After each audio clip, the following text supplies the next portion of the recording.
Thank you, Lekki, for a very flattering introduction.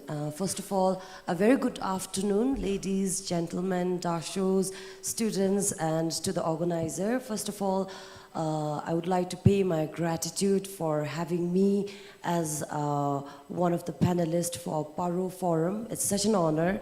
So today, I'm here as, not really as a traveler, but I guess as a climate advocate. I'm not hardcore warrior, climate warrior, but I'm here to tell stories on behalf of the mountains, on behalf of the people of mountain. And every time people ask me, why do you travel? I've been traveling for the last 5 years, exploring a beautiful kingdom. And people think I travel for leisure. I mean, of course I do. But then again, I always feel the strong reason behind why I travel. I travel within the kingdom to bring on stories of the people, of the places, right? And this time, I would like to share with you all the stories, the climate stories I present online, in my books, on research articles that I have contributed, and it will just be the brief stories that I would like to present to you all. So it's all about traveling with purpose. So, just like the young people here, I don't know why everyone looks like very stiff. Are you all like, okay? Are you all fine? Feeling sleepy a bit? No? At least respond to me, say no. No. Okay, thank you. So, when I was young, I mean, I'm still young, and thank you, organizers, for categorizing me as youth. I think I'm the oldest amongst the panelists, but still, as always, young at heart. So, when I was young, 5 years ago, climate change, whatever related to climate, the stories, the news, it was hawks for me, right? It was hawks for me. And then 5 years ago, I started to explore this beautiful kingdom. And then the time I started to explore mountain trek, I started to fall in love with mountains. And that's when I aspired to conquer the highest unclimbed mountain of Bhutan. Of course, we're not allowed to climb the highest unclimbed mountain of Bhutan, which is Denkar, but at least I wanted to make it to the base, right?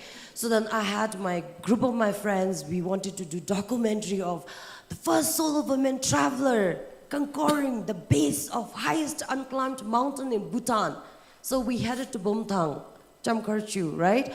So we were on the way to Denkar, and I was guided by a nomad named Tashi. So that's Tashi and me. We finally made it at the base of Denkar. It was stunning, stunning. But then just prior to that picture, I was left heartbroken. I wasn't fascinated or I wasn't happy with the fact that I finally made it to the base. I was heartbroken because just prior to that, the view I saw was this. So I asked nomad Tashi, what is this? It looks like a landslide prone area. And he said, madam, this is the watershed or the main source of Chamkarchu. And I went like, what a water source of Chamkarchu? They just had like small tributaries. And Tashi shared to me that in olden time, when he was a little young nomad, he shared this place was like literally full of river, which is now a small tributaries. So that's when I was like, so this is the repercussion of climate change. So that trek to Denkar was life-changing for me, and ever since I committed to myself to tell more stories, not only about beautiful mountains we have, but also the stories behind the mountain which we don't get to see often. So that picture was striking, life-changing, and heartbreaking for me. And at that moment of time, I vlogged like, hey, this is Denkar's Getaway. I'm not so thrilled to be here at Denkar base, but rather heartbroken. This is the situation. The climate change, the global warming is doing this to the source of Chamkarchu. I posted a small video online, and I guess the video caught the attention of regional director of Easy Mode. And that's when, oh, Denkar, that's a wonderful message. Thank you so much for speaking on behalf of mountain. We need more people like you to speak on behalf of nature. And that's when I was like, I think I need to do more. And then I would not stop there. So next, I was up to 10 days trekking from Jomolhari till Lingji, which was half of snowman trek. So I met Dema. She was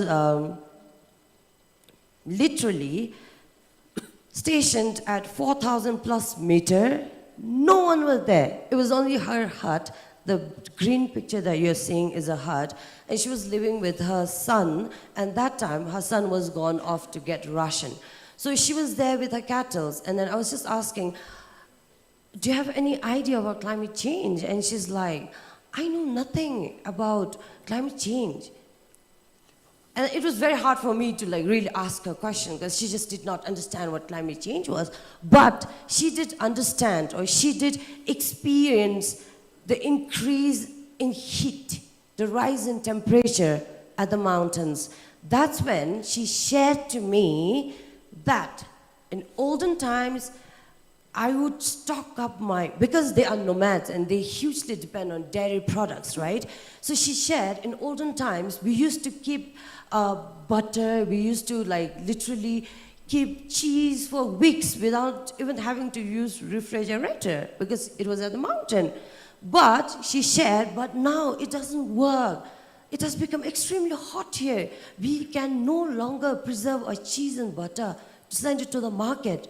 So that's when I realized, oh, so this is what rising temperature is doing. It was literally or directly affecting the economy, the livelihood of the nomads there. And that message was very powerful from her and the other stories. I think I'm going to bog you all with lots of stories from the mountain. And this man, he cried. I had my videographer with me. I don't know, for some reason, my videographer cried river when he narrated the story. Of course, I did cry, but I wasn't that physically crying, but it was a very emotional moment when we spoke with him. He was also based somewhere in Chebisa at the mountain. So he talked about how the rise in temperature is actually bringing the change in vegetation at the mountain. It's very hard because they hugely depend on cattle and they look after yaks at the mountain. He said because of extreme weather, it's very hard to find fodder for their cattle, and hence he said the number of initially in a year they would migrate thrice from one station, next station, next station. But now, he said, in search of fodder, they have to keep migrating. And in that sense, he shared that it has become very hard for them to live at the mountain because it's just too hard for them to keep migrating, looking for water source, looking for fodder. And now, he said, when he was young, they did not even feed, we call it karma feed, right? The imported grains for the cattle. But now, he said, now, I literally have to carry karma feed all the way from Punakha, all the way from Thimphu to feed to my yaks at the mountain, somewhere about 4,000 meters low. So that was very shocking for me. And look at him. That's him feeding his little yak. And this is Yankee. All right, excuse me. So that's Yankee in Laya, one of my favorite places to be. I guess climate change is not always the bad thing. I think it also brings lots of positive impacts in the society. So I really liked Yankee because she was very positive about rise in temperature. She said, in olden times, it used to be terribly cold in a region in Laya. Because they wear this woolen dress, which can be seen in the picture. She said, in olden time, it used to take us 3 days to dry our cloth, the woolen cloth. But now, the rise in temperature has done wonders. It dries in half a day. So she was very positive about it. And she also shared in olden times, because in winter it would snow so heavily at the mountain. So especially the mountain people living in Laya, Lingji, they would have to migrate towards Punakha in winter. She said, because there's no heavy snow anymore, the roads do not get blocked, the trails are still open, so we still get to live in Laya during winter. So, you know, like these are some of the perspective we get when we actually talk to local people. Climate change isn't really all about negative things, but sometimes when you meet people like them, they actually bring you the different twist in life, and that's where you experience the climax of life, right? Am I off the time? I can really talk. Okay, hang on. Maybe I'll share this if there's... Okay, maybe this brief story. So these are the highlanders from the eastern Bhutan. They're very unique. The foreigners here might think Bhutan is a very small kingdom, indeed in size, but when it comes to culture and identity, we are very rich.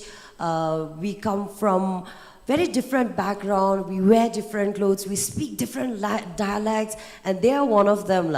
And I'm showing this because this is the land. I traveled there 2 months ago, and so the yellow portion is pasture land, and the other side is the landslide prone area.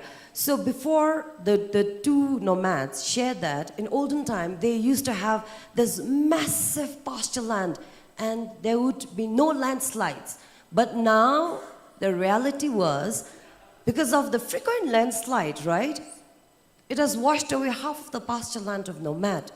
So, if the pasture land are being washed away, then they don't get area to graze, right? The cattle, they face fodder problem. There's like lots of problem that nomad faces. And I, as a traveler, I, as a storyteller, I try to bring in. And now that people know me from social media, every time I travel to places, villages, mountain, meet people, they always tell me, as if I'm like one of the officials, they always tell me, Madam, can you report to the government about this? And I'm like, I have no authority, but I shall try by telling stories online. So as a blogger, as a content creator, what I do is not really try to get into policy level or, I don't know, legislation level. All I try to do is work within my capacity, bring these stories from the ground, and really remind the policymaker to really take upon the bottoms-up approach in decision-making when it comes to climate change. Maybe I'll take in more questions during the question session. Thank you for your attention.